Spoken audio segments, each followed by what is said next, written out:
begin to circulate. People come back. Screenshots. There are more threads. A few viewers start to piece together. They publicly reported but never treated. A birthday celebration isn't really a party, and a night that changes depending on it. Frame. He was done.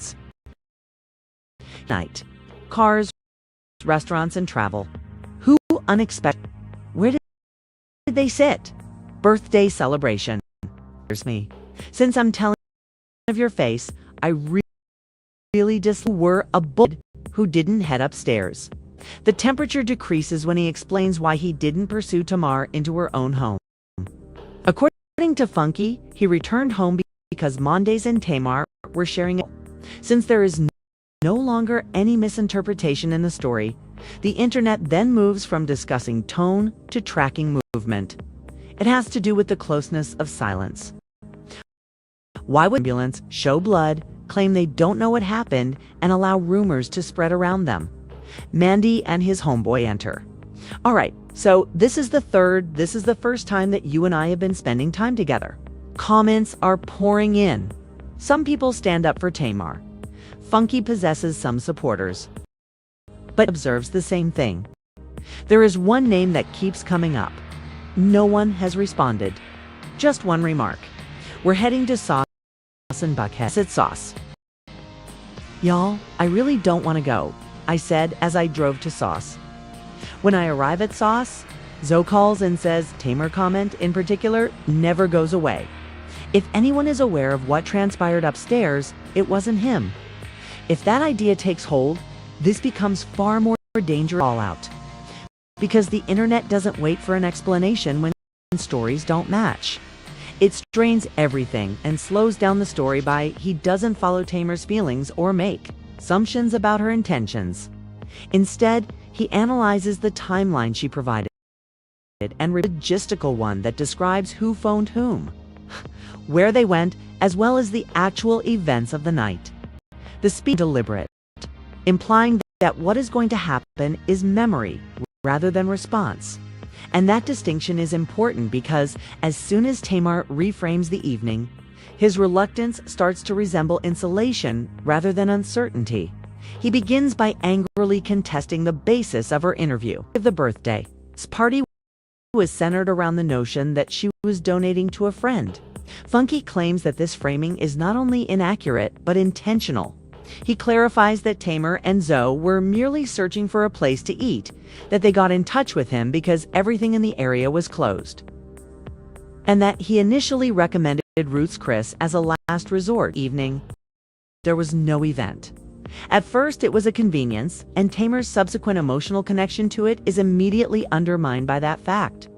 The first coincidence, which Funky does not believe to be a coincidence at all, occurs when Mendeecees enters the room with a partner as soon as he arrives.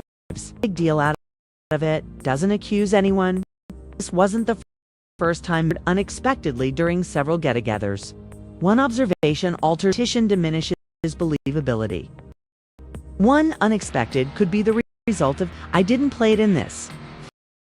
Anyone can bust out the front of their freaking lips and start while they woke up and nearly died. Interview, but when you got claimed that you nearly died after waking up in a pool of blood. In this interview with L'Oreal, you made an unexpected appearance. Addition allows viewers to perform this computation on their own, and 3 begins to resemble a pattern. From then, exhaustion sets in, and the darkness splinters into motion. The crew knew. First to Sauce and Buckhead, and then to V12. Despite Funky's desire to return home, this change is significant because it creates a point of decision. They begged Funky to get out of his car and accompany them.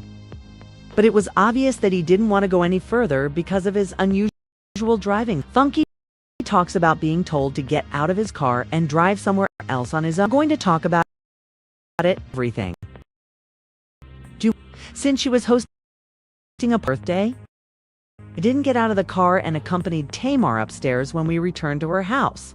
I assumed that after she and kissing in the back of that damn car, they wanted to be up there in private.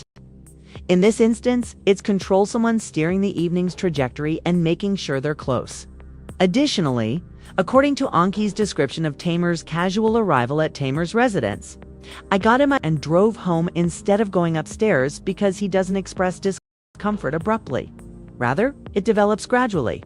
You were sitting on his lap in that house when unconsciousness started to appear contrived rather than genuine. He freely acknowledges that he never felt at ease with Tamar and Mendeecees' relationship, describing how he frequently saw them together in situations when boundaries were crossed, such as dining out or filming a music video. To do with hearsay, but rather with what he saw. Once more, he makes no accusations. Catalogs ... The tension is already at its highest point as they board Tamar's place. In one terrible comment, Funky explains why he didn't go upstairs without saying anything or embellishing. Everything is reoriented because, up until that point, Funky's betrayal of a buddy had dominated public attention. Funky reveals that he didn't go upstairs because Tamar and Mendeecees were kissing in the car. If he'd been unable to keep her safe, his absence might have been a sign of carelessness. But his reasoning completely. He left because he thought they wanted seclusion. Which is significant because it stands in stark contrast to Tamar's subsequent depiction of bewilderment. Funky's tale emphasizes a crucial point. Tamar wasn't emotionally alone.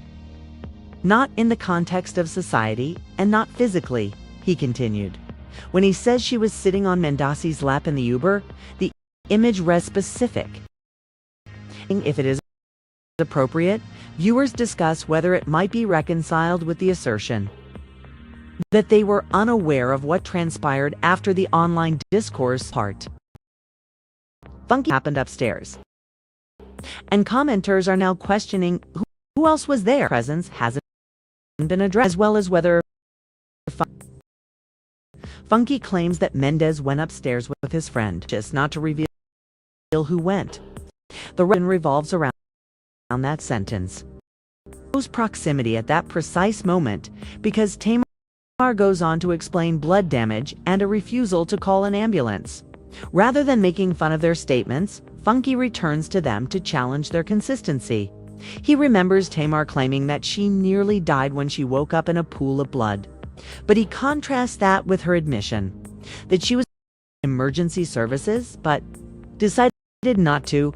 It's not hinted that nothing happened when Funky pushes Tamar about turning down an ambulance after saying she nearly died. This is because the individual who experienced it did not handle it as an emergency. And this discrepancy encourages conjecture because Tamar rather than makes it as it spreads. The internet starts to provide interpretations to this part of the monologue. The rate of recovery, while viewers point out the flaws and the inability to define the injuries. Later on, Funky's story turned out to be true, although Tamar's overlooked names. In that void, ideas appear as attempts to address cognitive dissonance, rather than as reality. At this point, the language of the title starts to surface in public contexts, not only from the transcript itself, but also from other people's replies. Comment sections and reposts mention health tests. Rumored reports mention health tests. And worst-case scenarios. These are usually presented as assertions rather than confirmations. Says these things, but due to they have a surface to adhere to after meticulous restoration. And it moves in the direction of Yandy. Tamar is not the person under stress. Near the end of his story, Funky mentions her in passing, saying that Yandy was the only one injured. One sentence leads to another. Line of investment. Someone close to Yandy would have gone too far if she had been mistreated. And if that threshold was crossed on a night of concealment, diverted plans, and inexplicable quiet starts to resemble captivity rather than dignity. And Section 1 concludes with the dissolution of certainties. Funky has not made any decisions. He did who left and claimed not to know. But he doesn't confirm tests or explain what trends are unpredictable. And once those coordinates are established, The story becomes part of the spaces rather than the property of any one person. Viewers stop arguing over tone and delivery and start to notice distinctions as funky. Finishes discussing who was present, and the internet discussion shifts from being about emotion to being about exposure. "I don't know what happened," she said, "but they weren't new. They were the same unresolved issues that Tamar had first brought up, but they were now presented in a more negative way. None of that is contributed by Funky," she admitted, describing the wounds and blood in public, but refused to allow such information to repercussions. Mood suspicion darkens it. It's not because any new information is revealed, but rather because her interview needless and an unjustified crisis in a setting that was already heightened by Funky's story. Her portrayal of the evening as something that happened to her rather than something she took part in is highlighted by comments who begin going over her words again, highlighting the explosion of ambiguity. The lack of a transition between both eras tells a narrative. She talked about wiping her face after arriving home before losing consciousness then conjecture emerges as a reaction rather than an accusation. Audiences fill the void when someone publicly reports a serious without knowing the cause. People act in this way because they want coherence, and when coherence isn't provided, they also create it on their own. At first, they don't do it deliberately. Test confirmed appears in comment sections, stitched videos, and reaction videos. But it is not included in the script. It is always portrayed as something that has been heard, seen, or spoken somewhere else, though viewers occasionally qualify it with phrases like allegedly, according to blogs. Additionally, many are claiming that repetition improves believability, and as these terms spread, they start to connect themselves retroactively to the time period that Funky describes. But as pressure and Tamar's silence causes the pressure to increase. Describe her injuries in detail. She doesn't clarify the difference between violence and acknowledge he died. She says she doesn't know what happened in front of others, but she doesn't explain why. Every omission leaves room for interpretation, and the internet rarely does a good job of Funky's assertion that the article was written without accusing Tamar of lying about her injuries contradicts that hypothesis. She created bewilderment. This distinction is important since it implies aim without mentioning the result. Additionally, viewers begin searching for purpose as soon as they figure out aim. Yandy's name is no longer at that point. It's in silence when Funky says, because she is the only one who has been harmed. "I was your friend, and I have never needed anything from you." If Yandy was mistreated, then someone close to her went too far, shifting the focus of the entire matter from injury to treachery. The two strands of health and secrecy, if that line was crossed on the same night that Tamar, subsequently described as terrible. The second part of the title starts to take shape. Yandy's revelation of everything does to a press declaration. Rather, it shows how viewers understand remaining silent under supporters. Yandy is secretly aware of everything and does not click in order to if it has been dull. Yandy's absence is translated as incarceration rather than avoidance. They believe that the knowledge being suppressed is for survival rather than the audience's benefit.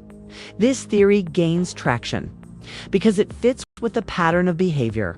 The transcript depicts people deciding what to say, what not to say, and when to back off. Court emerges after that framework is established, not because Funky brings up legal matters. He doesn't, but his vocabulary reflects a well-known idea testifying. He tells the story chronologically. He unnerves others, specific sentences, and discusses decisions for accuracy rather than emphasis. Speculating about if legal counsel is involved. Comparing it to state duress with intention rather than entertaining. Is remaining silent tactic? all affirmed if specific purposefully avoided. Failure to dramatize and back down gives the sense that he thinks his account will endure scrutiny, which is supported by the tone of the text. The audience is infected with belief. All of a sudden, a Hoover no longer of Tamar's sickness and is considered in addition to guilt. Viewers wonder why the causes of injuries are kept a secret while they are exposed, and the health narrative now stresses confinement rather than sympathy. Are discussed in public? Why are details left out when emotion is expressed? Why is clarity only provided in certain circumstances? In addition to turning the comment area like a courtroom, Bunky puts Mendeecees at the center rather than accusing him of a crime, of closeness, which places tension in that made-up environment. Relevance, not guilt, takes the place of presence. Additionally, relevance is sufficient to attract attention. The expression court erupts is no longer literal but rather metaphorical, illustrating the video's end at specific sentences.